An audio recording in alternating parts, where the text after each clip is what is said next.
before I came out here, I had all of this information. So the president spoke with Houston Mayor Whitmire and Harris County Judge Lena Hidalgo about the impacts of Hurricane Beryl, and they both asked for help from the federal government. Because of the governor of Texas is currently out of the country, the president then called the lieutenant governor of Texas to ensure that Texans are getting the resources they need and deserve following this devastating storm. On the call, the president raised the need for a major disaster declaration and immediately approved it while on the call when the lieutenant governor requested it. With this major disaster declaration in place, we will be able to provide life-saving and life-sustaining activities. The president and his team have been working around the clock for the past 2 days to ensure Texas has the resources and tools needed to respond to Beryl and keep Americans safe. Officials from the U.S. Coast Guard and FEMA have been on the ground, and senior White House officials have been in constant contact with their counterparts. While the storm has passed, our greatest concern right now is power outages and extreme heat. So we want to encourage residents to remain vigilant as temperatures rise, especially older adults and those with underlying health conditions. Fortunately, 800,000 have had power restored overnight, and we expect another 1 million to have their power restored today.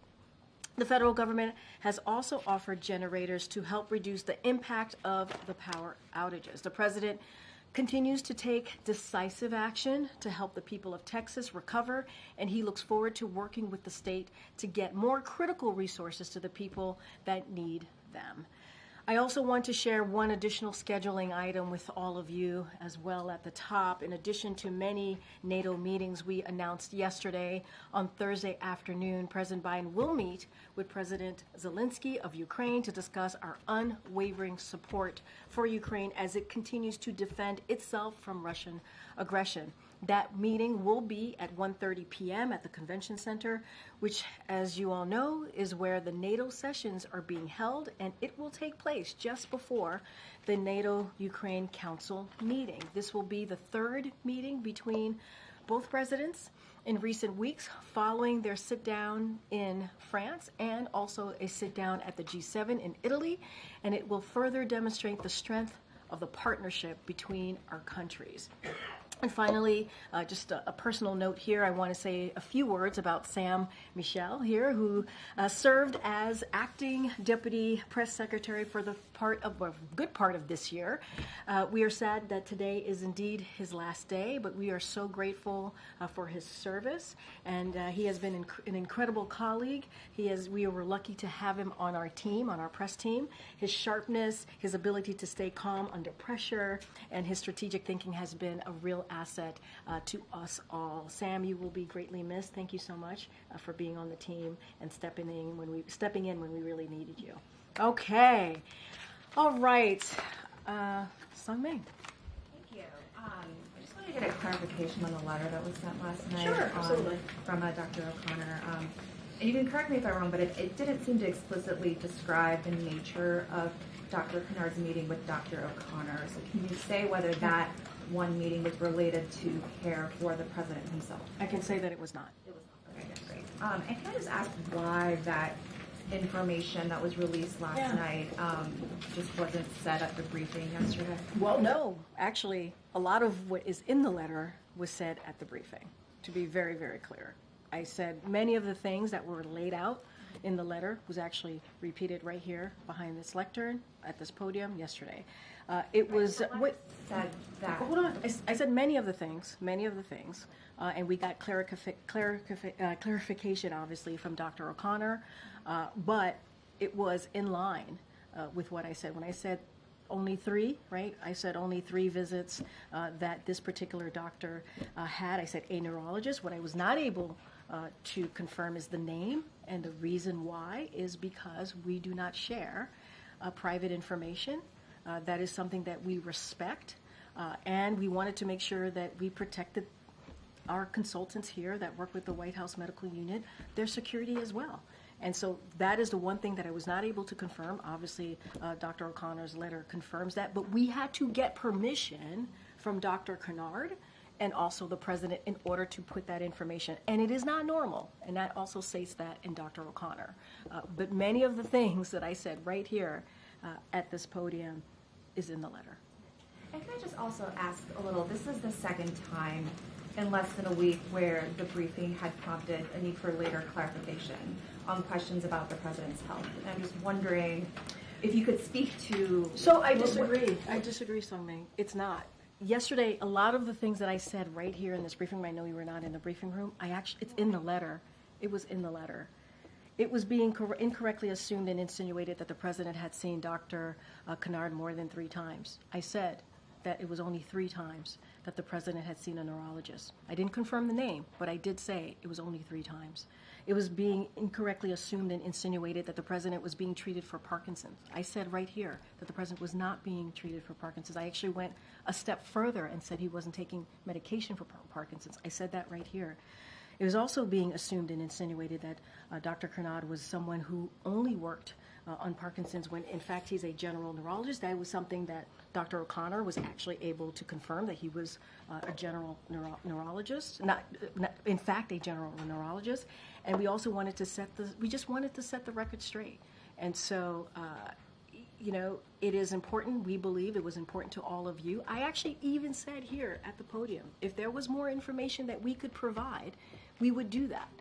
We would do that. And we did. But many of the things that I said right here is in the letter. Is in the letter.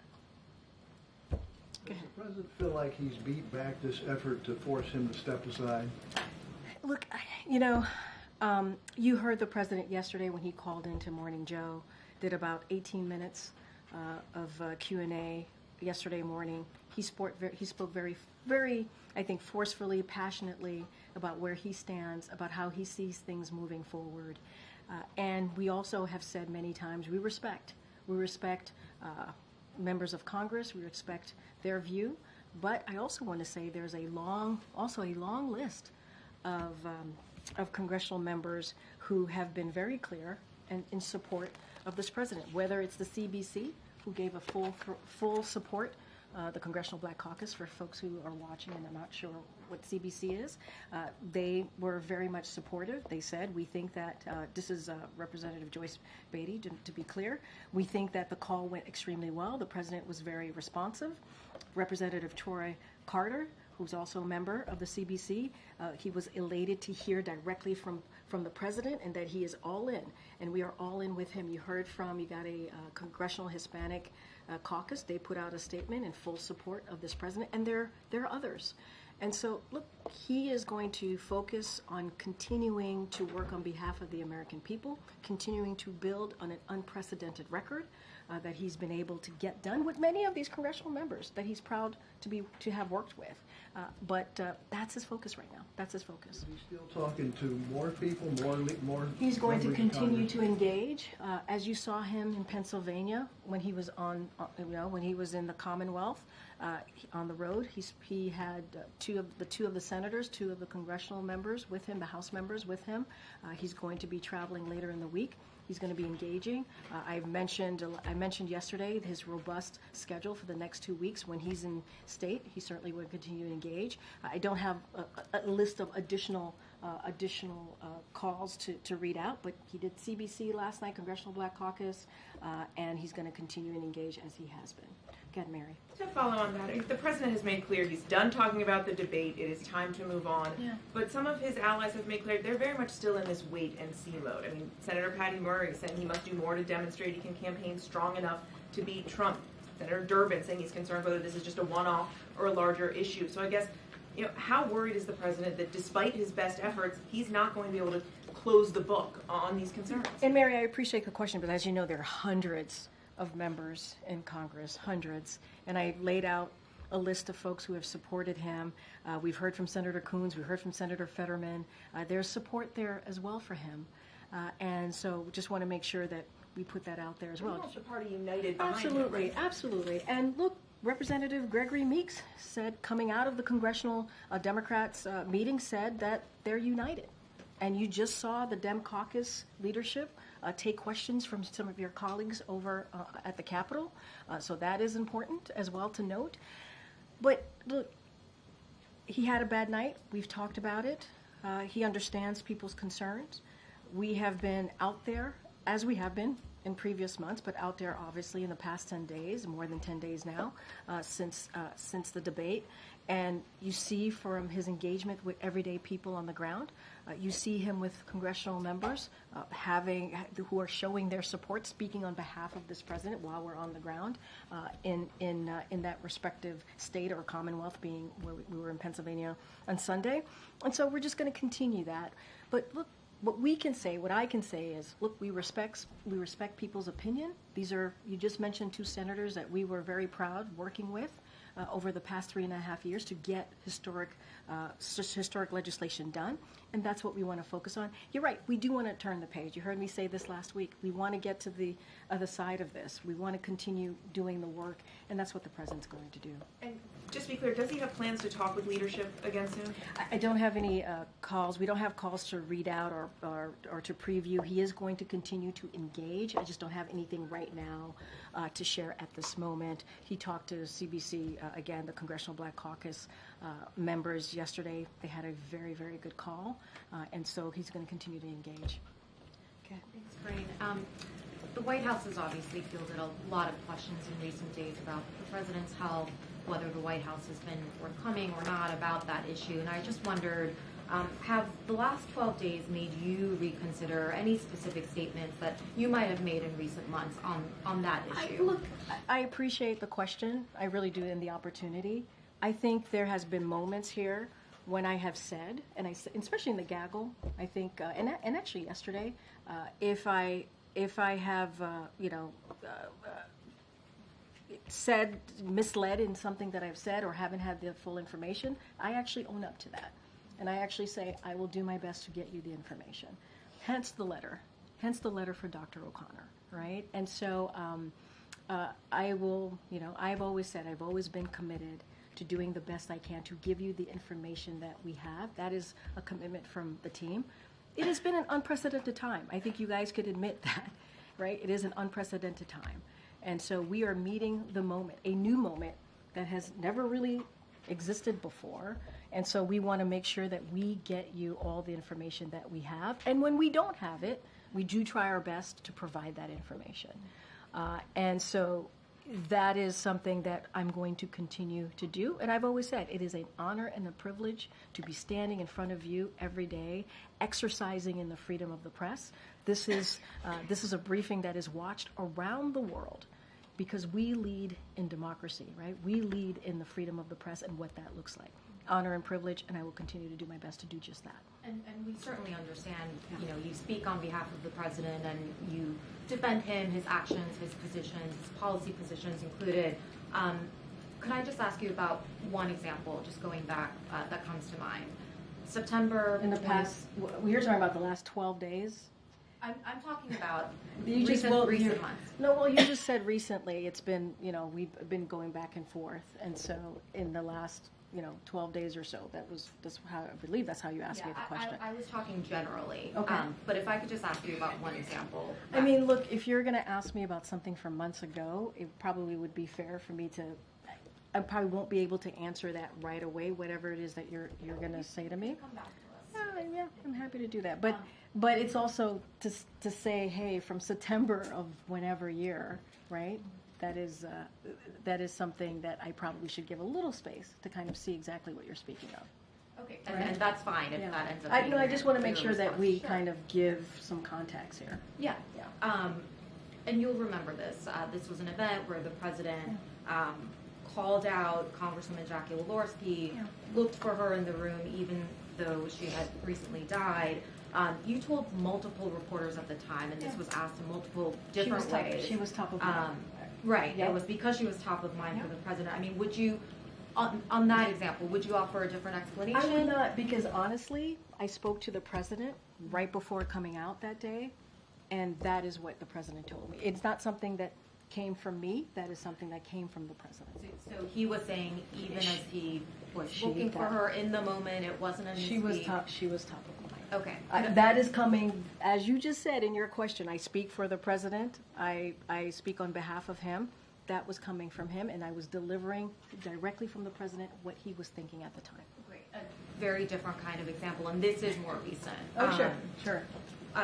When the president was in Italy for the G7, and you remember he skipped one of the leaders' dinner, which was a major event for the summit. And I remember you were asked about it by reporters, and you said, we shouldn't read too much into the fact that he's skipping one dinner. I mean, would the explanation actually have been that he was tired and that he needed to skip something that was happening so late in the evening? And my answer stays the same. I wouldn't read too much into it. It's not the first time that he has. He has a really busy schedule, and there's a lot going on. As you know, when the president is abroad, he has continued to do domestic stuff as well as meeting with global leaders. And so I truly would not read too much into it, and I will leave it there. Okay, I have a very final question on the annual Sure. letter from Dr. O'Connor. He said that the president continues to be fit for duty and fully executes all of his responsibilities without any exemptions or accommodations. Just because it's been a couple of months, do you know if that statement is still accurate? It's still accurate. So no exemptions, no accommodations? No exemptions, no accommodations. Thank you. Thank you. Karine, there was an announcement from the Department of Justice today about a crackdown effort to interrupt a Russian state-sponsored bot operation, AI-fueled operation, to denigrate politicians in the United States and elsewhere. Do you have any concerns right now that this is the leading edge of any part of a Russian effort to interfere in the election? Has the president been briefed on this? And have you seen any evidence that the Russians or other foreign powers have tried to seize on the debate performance to repeat some of the president's most embarrassing moments? So that's a very good question. I would have to talk to our team about those particular questions that you just asked. There were multiple questions in your statement there. I would leave it to the Department of Justice as what they announced. Obviously, that's for them to speak to. Look, AI has always been a concern. That's why the president made some announcements recently, to take executive action on how we can deal with AI. We want to see more action, more fulsome action legislatively from Congress. And that is something. It is a cutting edge technology that we need to get our hands on and get a better understanding of what it could potentially do, and so that is something that the president certainly is looking to make sure that we deal with this in a full whole of government way. On those particular questions, I would have to check in with our team here, and obviously whatever's related to the Department of Justice in that statement, I would refer you to them. Yeah, Karine, you said just a minute ago that the president wants to turn the page on the last couple of weeks and get to the other side of this, where the White House wants to. Has President Biden seen enough support over the last 36 hours from fellow Democrats in Congress to now start turning the page and look ahead? I mean, what's his reaction been to what he's seen since Congress has gotten back? I mean, it's very similar to how I answered the question to one of your colleagues. He's very much focused on what's ahead, right? He's very much focused. He has a fulsome, robust schedule in the next 2 weeks that we laid out for all of you. He wants to focus on that, the messages that he wants to come out when he goes to Texas next week, when he goes to Vegas next week. He's going to be on the road on Friday as well. I also want to say, look, he is proud of the Congressional Black Caucus, who said they have, he has their support. The Congressional Hispanic Caucus did the same, and other members of Congress, obviously. And so, look, he wants to move forward. As your colleague said, definitely unite the party, continuing to unite the party. We heard from Representative Meeks, who said that Democrats, the Congressional Democrats, came out of the meeting today united. I think that's important to note. But the president's going to move forward. He's going to move forward, and he's going to continue to go out there, engage with the American public, like you saw him do in Pennsylvania, and he's going to stay focused on that. Does he feel like he's weathered this storm, so to speak? Look, I think that he is more determined than ever to continue to get the job done, to continue to build an economy that works for all, to continue to make sure that we have a middle class, right, that is strong, right, that we don't have a trickle-down economy, that economy that's built from the bottom up, middle out. That's what he wants to continue to do. I think this week with the NATO summit, the 75th year of NATO, let's not forget, NATO has helped to protect Americans and also protect the world and what it's been able to do for the past 75 years. You're going to see the president engaging with 32 leaders of this alliance. I think that's really important. That's, again, on behalf of the American people. So he wants to do that. He has a lot on his mind, and as it deals with making sure we deliver for the American people, that's what he's going to focus on. Okay, Peter, I know we had our chat yesterday. Yes, thank you, So go Karine. ahead. Does President Biden commit to serving a full second term if reelected? Yes. Thank you. We know the president says that his health is fine, but it's just his brain, and that he's sharpest before. He was joking, by the way. I just want to make sure that that's out there. And people, What's the joke? he was making a lighthearted joke as he was That he has speaking problems off. with his brain. He's speaking off the cuff, and he was making a joke. You know the president; he likes to joke a lot. He's Okay. the same guy who says, "I know I look 40," right? So he likes That's to a make joke. jokes. It is a joke. Okay. I think people laugh when he says it. Well, he So it also is a said joke. he's sharpest before 8 p.m. So, say that the Pentagon at some point picks up an incoming nuke.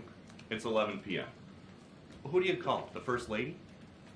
He has a team that lets him know of any news that is pertinent and important to the American people.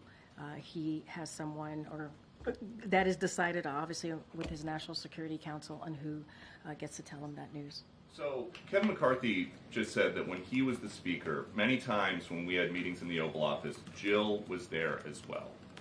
When the First Lady's in these meetings, is she making decisions or is she just No. advising the president? No, the president is the president of the United States. He makes decisions.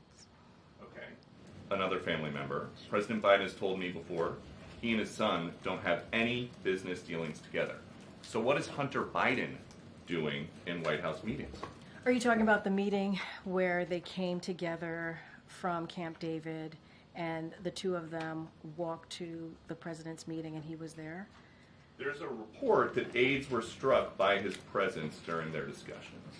Look, I'm certainly not going to get into private conversations that occur. What I can say is, and I spoke to this before, is that when they came back from Camp David, the president spent a couple days at Camp David with his family. He is very close to his family, as you know. It was the week of 4th of July, which is why his family members were here last week. They walked together, and they walked together into the meeting. Can you say if Hunter Biden has access to classified information? No. And are you guys just not, since February, testing President Biden for Parkinson's or for dementia? Because if he gets a bad result, it's all over that day. Again, as I've said many times before, the president has had a fulsome, comprehensive, what we shared with you was comprehensive, but he's had a full physical. We've shown the results of those physicals this past 3 years. We showed it just 4 months ago. And it is in line with what we have done, similar to President Obama, similar to George W. Bush. We are committed to continue to be transparent. We are committed to continue to show the results of those physicals. And look, it's the president's medical team that makes the decision. We are not, with all due respect, you're not a doctor, I'm not a doctor. It is the president's medical unit that makes a decision on what the president needs. Not a doctor, just No. play one on TV. But I know that's that scary. that is scary. But I know that, especially as adults get into their 80s, health conditions can pop up more than just once a year when he's getting his physical. I think if my wife saw me on TV misspeaking or saying the wrong thing or seeing a change in my appearance, she would probably say, let's go to a doctor just to make sure that you are okay, you have a family, you have an important job. why doesn't anybody in the president's family urge him just to go to get checked out to say the coast is clear? Okay, so just to step back just a little bit, because I think you weren't in the briefing room last week. I don't want to go backwards, but just to share a little bit about that night. The president said it was a bad night. He talked about it. He had a cold, right? He talked about his schedule, right, being abroad. And so we spoke about what that night was like for him. And we understand what the American people saw, what you all saw. We've spoken to that. And I also would say, and I think you know this, Peter, you've covered a couple of administrations at this point, that the president, every president, has a White House medical unit that is with him 24/7, that is available to him 24/7. That is unlike any other American, right? That is not the norm. That is uncommon. Just down on the other side of the colonnade is where the medical unit is. And I did share that the president checks in while he's exercising with his doctor a couple times a week. And so he has that. He has something that majority of Americans, all Americans I would probably argue, don't have, which is a full medical unit that is with him at all times. And he gets a full physical, annual physical that we share with all of you. And that is very different than an everyday American who sometimes they're lucky if they can go get a physical. They have to get into a car. They have to take public transportation. The president has, again, a medical unit that's with him here at the White House and travels with him. So I guess the question is just, you're saying this is not a situation where you would rather just not know if there is an issue with the president, because if he does get a bad result, it is all over. He has to leave office right away. He can't run for re-election. First of all, it's a hypothetical, right? That you're giving me a hypothetical. But I will also say, just to clear this up, the White House medical unit, his doctor, they don't believe that he needs anything more than what we have been able to provide, a full, detailed, very comprehensive physical that he had 4 months ago. It is their decision to make. It's not yours. It's not mine. It's the White House medical unit. Okay. Hi, Karine. You mentioned that the Democratic Party was united, perhaps the leadership, but a lot of rank-and-file Democrats have a lot of concerns. One of them, Steve Cohen, said today, not only are they not on the same page, but they're not even in the same book. Is the White House concerned about that? Look, I've said before, right, we respect congressional members. They have their opinions. We respect their opinions. Many of them that we had opportunities to deliver really good results on behalf of the American people. But there is the whole Congressional Black Caucus. They support the president. The Congressional Hispanic Caucus support the president. Those are pretty impressive numbers. Senator Coons, Senator Fetterman support the president. There's also another list here that shows support for this president. You're going to have some congressional members who feel differently. That is up to them, right? The president wants to continue. He's going to have those conversations. He's going to engage with congressional members. He's going to continue to do that as he has. That's not going to stop.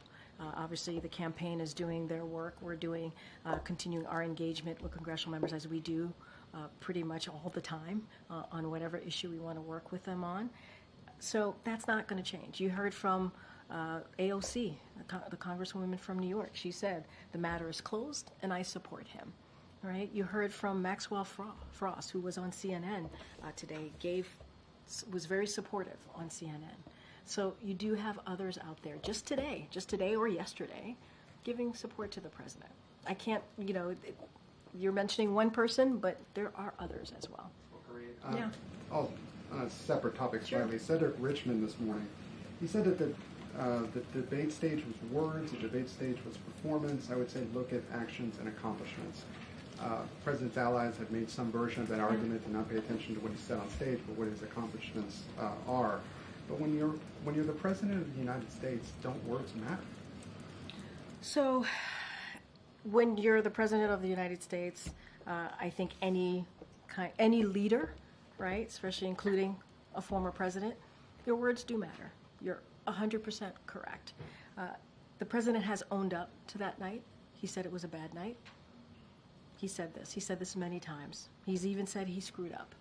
So those are the president's words. That's all I can give you at this time. We do believe that we should not just look at the 90 minutes. The president has done more than any other modern day presidents, administrations. Historic things have gotten done.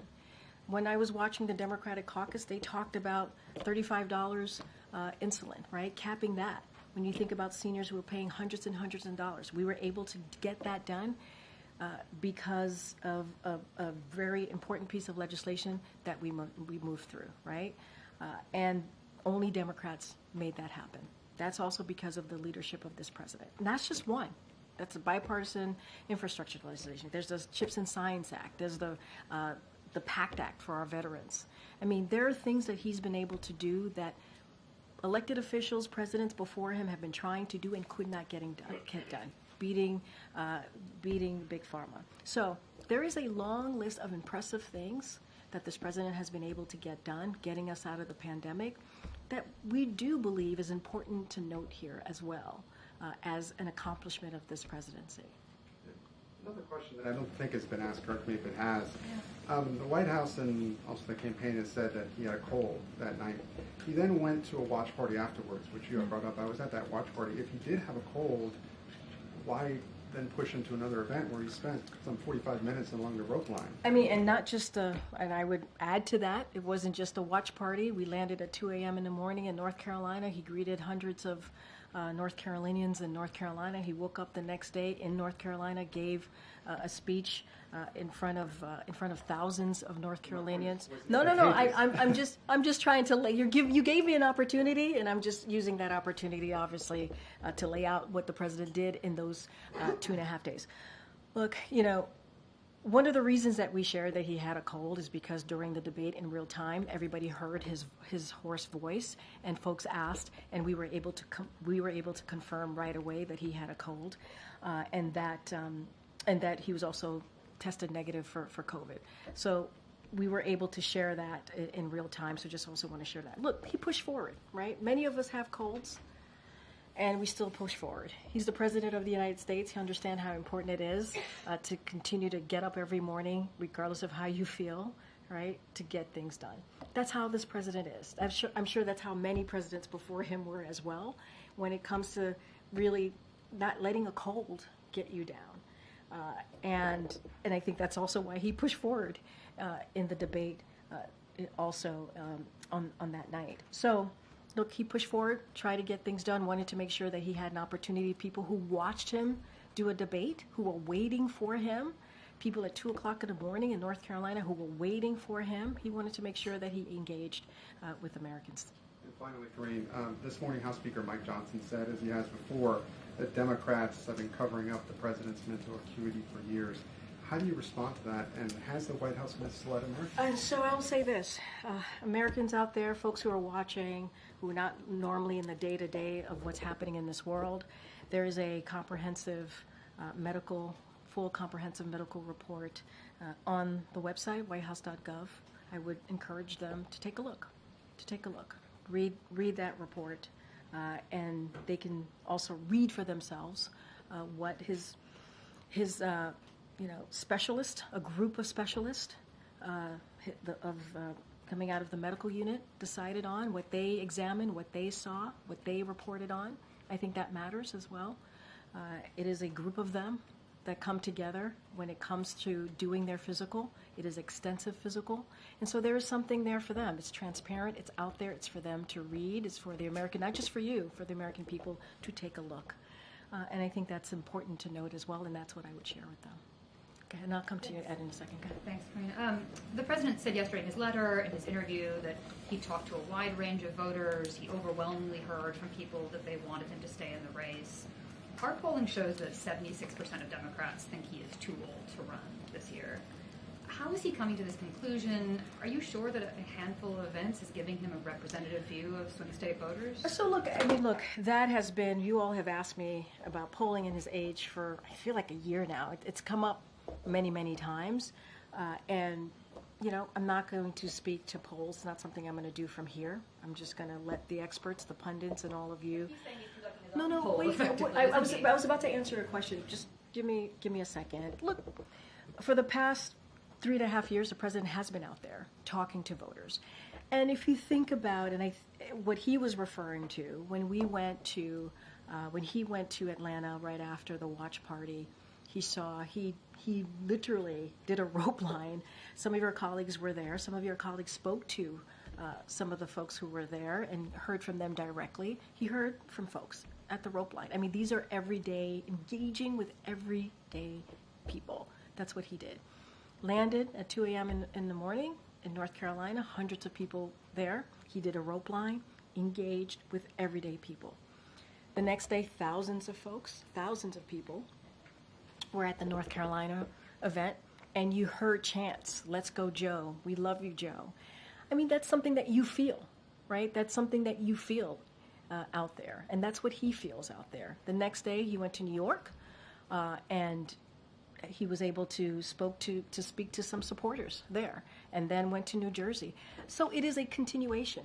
On Sunday, 600 people at the church. If you watch that service, you heard from that congregation. If you watched him in Harrisburg, you saw people. You saw him engaging with people. I mean, there's nothing that takes away. All respect to the polling out there, but nothing takes away, I don't think, from engaging with everyday Americans. I think that matters too. And I'm just laying out the last 10 or 12 days, right? That's just the last 10 or 12 days. One more. Over the weekend, the New York Times reported on a senior White House official who apparently had worked with the president in his vice presidency in the 2020 campaign, said he shouldn't seek re-election. They thought he was not up to it and was showing signs of his age. Does the White House know who this person is or made any effort to find out? And are you comfortable having someone who apparently is traveling with him and working with him this way who thinks this? I mean, look, that is the first time I've ever heard that was in that reporting. This is not the last administration where we try to find who is speaking or leaking. That's not something that we do here.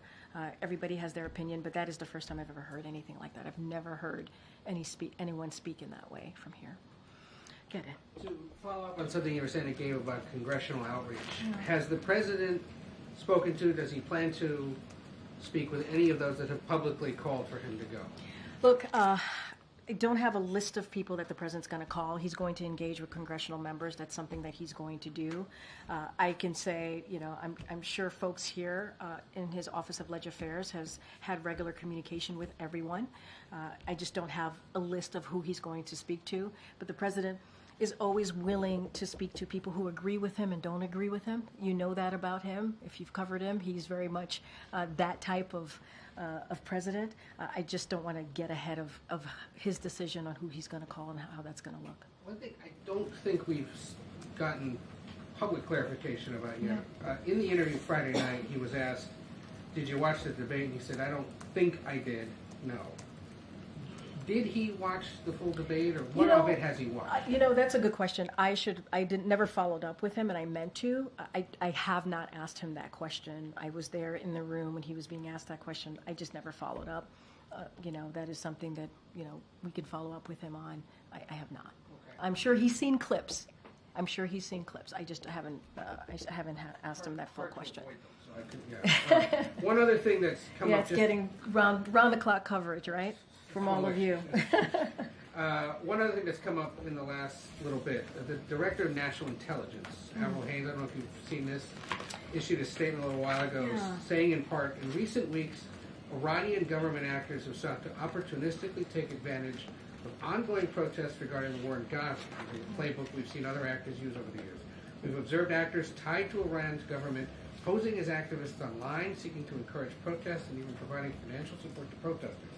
She goes on later to urge Americans to remain vigilant as they engage online with accounts and actors they don't personally know.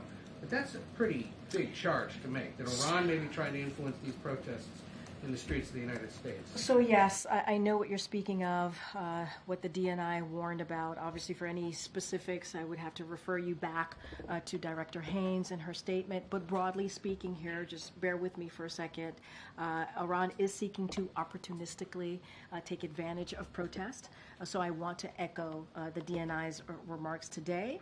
Americans across the political spectrum acting in good faith have sought to express their own independent views on the conflict in Gaza. The freedom to express diverse views when done peacefully is essential to our democracy. At the same time, the U.S. government has a duty to warn Americans about foreign malign influences activities. This is important to help Americans guard against efforts by foreign powers to take advantage of or co-opt their legitimate protest activities. We will continue to provide these warnings as they arise. And today I just want to convey a firm message from here to Iran and any other foreign actor that seeks to conduct these types of influence activities. Meddling in our politics and seeking to stoke division is unacceptable. And we will continue to expose attempts to undermine our democracy and our society just as we are today. That is something that we will continue to do. The U.S. government will continue to vigorously support and defend Americans in their exercise of their First Amendment rights to protest and express political views peacefully. At the same time, we will continue to warn against expose foreign efforts to meddle in our internal affairs and attempt to amplify conflict. The former is an essential part of the robust functioning democracy. The latter is a threat, and it will not be tolerated. And the president's been read into all this. He's been briefed. No problem with it being shared publicly. He's been briefed. He's been read in. He is aware. And we believe, as I just stated here, it is our duty. It is our duty here as the U.S. government to share that. Okay. I have a question about the NATO summit. Sure. There has been a lot of discussion about Ukraine, but also the southern flank of NATO, countries like Italy and Spain. They want the summit to approve a new strategy to improve relations with countries in North Africa, the Middle East, and work together in challenges like migration or instability. So does the U.S. support this, and is the president trying to or planning to meet with any leaders of the southern flank? So look, I think we announced some of the bilateral. We announced the one with the UK Prime Minister. I just announced with President Zelensky. We will do our best. You know, the president is hosting the 75th NATO summit, so he's going to be pretty busy engaging with global leaders and obviously hosting the event. So if we have anything more to share, I know my colleagues at the National Security Council will do our best to share that with you. We're going to have some deliverables. We're going to have some statements to make, declarations. I'm not going to get ahead of any of that. So I'm just going to let this summit begin and let the president actually lead these in the next couple of days. Does the president support this strategy? I'm saying to you, I'm not going to get ahead of the summit. We're going to have many conversations, many meetings here. I just want to be super mindful. You also asked me about any other bilateral engagements. We've already announced 2, and so just don't want to get ahead of anything else. Things happen. When the president is there, he gets pulled to the side. We do pull-asides. We try to share them in real time as quickly as possible. I just don't have anything to share outside of that. Sticking with NATO, are there any details you can share on President Biden's meeting with President Zelensky? Just any details on potentially what they might discuss? If Biden had said he would announce new air defense for Ukraine, will that come up at all? We will definitely, there will be more air defense that we will be announcing. Don't want to get ahead of the president. Look, you saw, as I announced at the top, you saw the president do a bilat with President Zelensky in France and also at the G7. It is always, obviously, part of those conversations is to continue to show our unwavering support for Ukraine. The president has led in this effort globally, right? If you think about NATO and how the strength of NATO and how it has grown +2. And how we have been able to have a stronger alliance than we've ever had before. That's because of this president. And backing, obviously, behind Ukraine, that's because of this president. So our support continues to be unwavering, and we will have more to read out from that bilat. And as it's the 75th anniversary, it's here in D.C., obviously, but what does the success look like for Biden, given everything that is going on in kind of the debate aftermath? Kind of what is he measuring? So I'll say this, and I've said this many times before as it relates to foreign leaders. And look, I'll say that the foreign leaders have had an opportunity to see what the president has been able to do in the last 3.5 years. They've seen that certainly up close and personal. the last 3 years, and they know that they are dealing with a president who has been effective and has been able to get things done. I just talked about NATO and the president's leadership and how we've been able to strengthen NATO, make sure that we invigorated the NATO alliance, and that we've been able to see in the last 3.5 years. So the president wants to continue to strengthen that partnership and strengthen those alliances. Obviously, it's not going to just be NATO allies here. We're going to see others.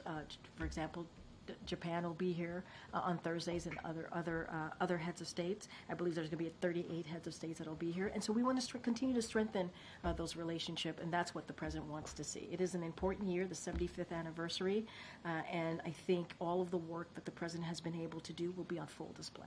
Just one last question: if the president's health were to decline rapidly next week, just kind of out of the blue, have you had any conversations with him, or has he made any comments on if absolutely he would not. step aside? That's a hypothetical. No. Okay. Karine, stay on the NATO summit. While the summit, of course, is being held in Washington, China is criticizing NATO as the relic of Cold War. It's causing a high security risk to the world and the region. What is the White House response to this? So look, Russia's aggression against Ukraine poses a threat to transatlantic security. That's what it does. And it shows how critical the NATO alliance is and how important it is to continue to make sure that it is strong. And that's what the president has been able to do. I am not surprised, we are not surprised that China doesn't understand that though considering how they are actively enabling, right? They are themselves enabling Russia's war in Ukraine, so it doesn't surprise me or surprise us that statement was made. But look, NATO is an important alliance. It's been around for 75 years, protecting U.S. Americans, American citizens, but also the world. And so we are going to continue to strengthen that alliance. Second question. Indian Prime Minister Modi is visiting Russia. We're all seeing the footage that he's hugging, being friendly with Putin, also seeking deepen bilateral relationship. We see that, saw that Ukrainian President Zelensky already expresses disappointment.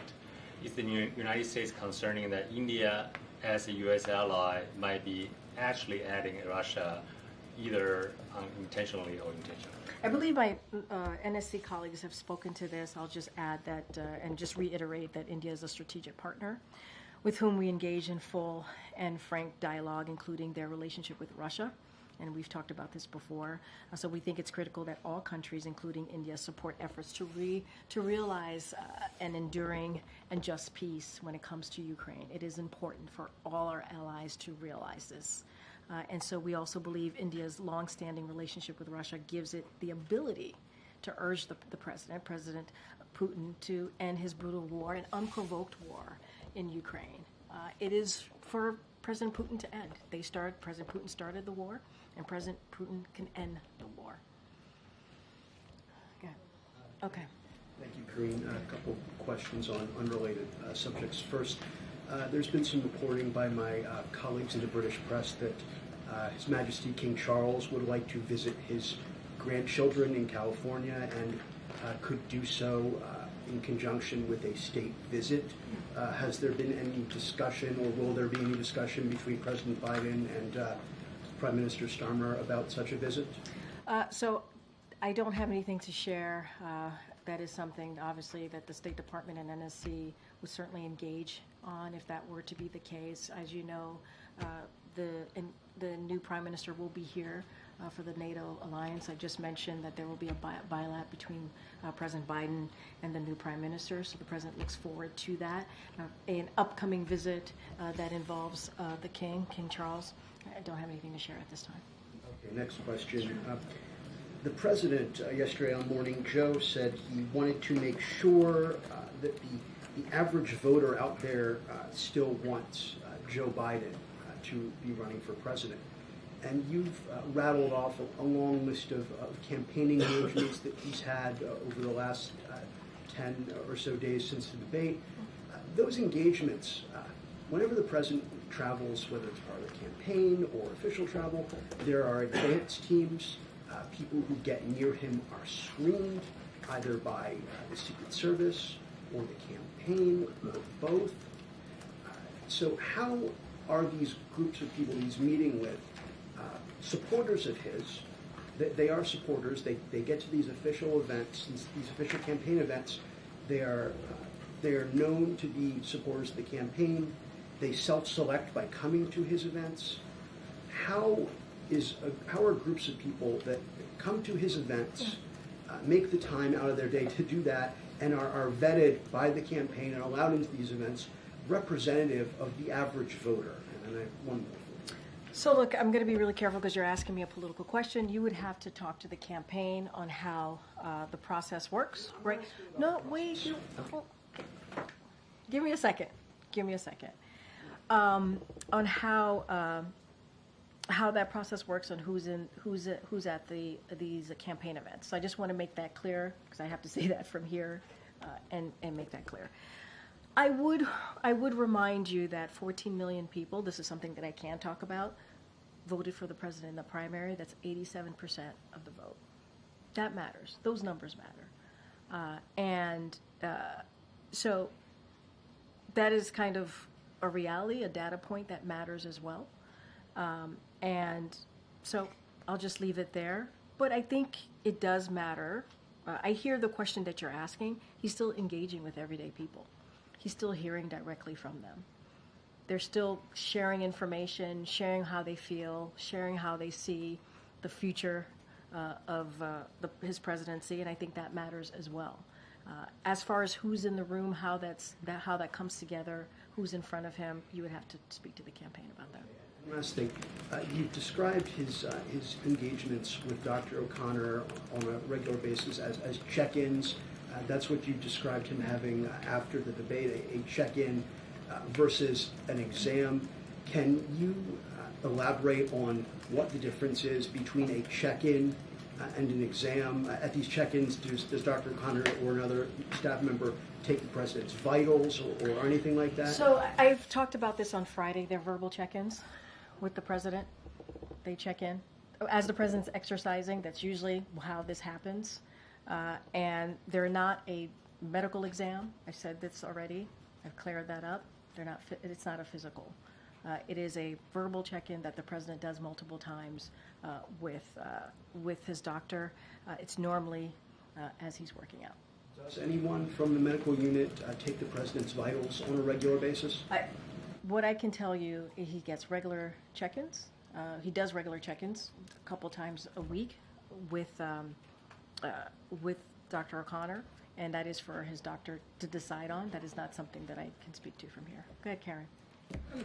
Thank you. The president's come out very aggressively in the past 24 hours, from that letter to Democrats, the call into MSNBC, the phone call with donors, the CDC last night. Was that his decision personally to step up that outreach? It has been. He's ready. He's on fire. He's ready to go, and he wants to get out there and continue to show that he has more work to do. Right? He has more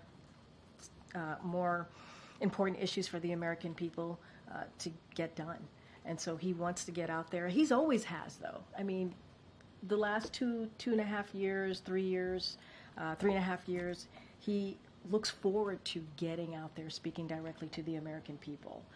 And I know we say this, and I know sometimes you guys don't believe us, but he does want to engage with you all. He does want to talk more to the press.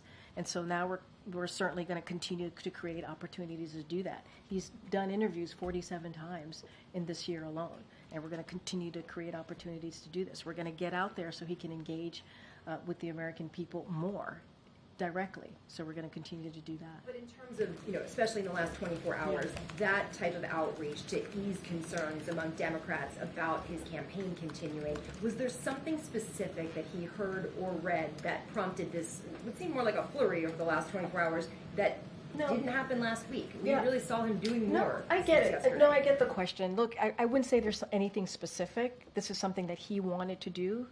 And if you think about it, he's been on the road a lot since the debate, He was on the road on Friday. He was on the road on Sunday, and then right out of the debate, right, he did about 2.5 days of going into about 4 states. So he's just been on the road, busy, engaging with Americans. And he did the ABC interview, as you know, obviously. And so he wants to do more. He wants to do more. There's nothing specific, but he understands. He understands what you all saw, right? He understands he had a bad debate. He understands that what Americans saw.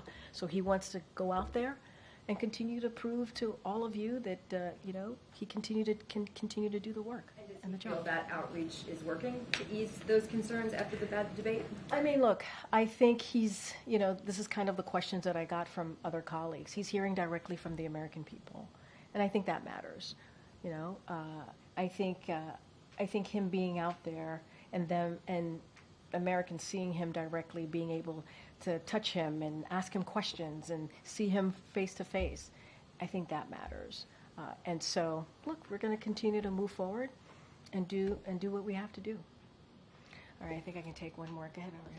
Thank you so much. So we've seen the president being on the ground more, but we've also heard a slightly new tone from him. He said he was frustrated with the elites of his party. He dismissed polls. He criticized media coverage, saying that journalists get election results wrong. So is this the kind of tone we should expect to hear from him going forward? And does he believe this is the kind of tone that the average voters, as he says, expect from him? Look, I would say this. I think what we've seen the last 10 to 12 days is certainly fundamental to the Joe Biden story. He is someone that is certainly counted out many, many times in his career. People tend to knock him down, and you hear him say he gets back up. This is the story. This is the story of him standing up for himself, standing up for millions of Americans, and certainly millions of Americans who back his leadership and, like him, care. They care about working people. They care about getting things done. And it really, truly is who he is at his core, to fight not just for himself, but what he believes in. And he has seen this over and over again. People count him out. People say he's not going to win. People say, all of the negative things that they want to put at his feet, and he proves them wrong over and over again. You think about 2020. Folks said the same thing. He's not going to win. He's not going to make it, and he won. In 2022, we had a midterm election. And going into that midterm election, it was supposed to be a red wave. There wasn't a red wave. Happened in 2023. Now we're in 2024, and he's going to continue to fight. That is his commitment. That is quintessential Joe Biden story. That is fundamentally who he is to continuing to fight. All right, thanks, everybody.